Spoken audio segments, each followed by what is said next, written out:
Di video ini saya ingin klarifikasi tentang konten yang saya buat beberapa jam yang lalu yang membahas tentang anaknya Pak Ridwan Kamil.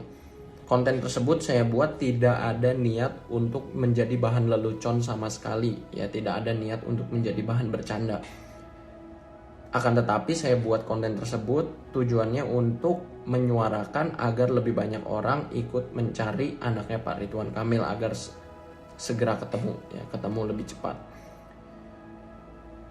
Saya minta maaf lagi karena konten tersebut mungkin sudah menyinggung perasaan sebagian orang, akan tapi saya ingin klarifikasi saja, saya tidak ada niat untuk menjadikan hal tersebut atau kejadian tersebut bahan lelucon, karena saya paham sekali kejadian seperti itu bukanlah bahan lelucon, dan saya rasa konten tersebut juga tidak lucu ya.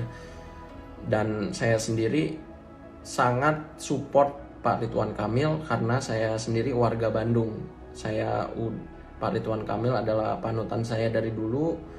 Ya, saya minta maaf sekali tidak ada niat untuk menjelekkan atau menjadikan bahan lelucon atas kejadian tersebut.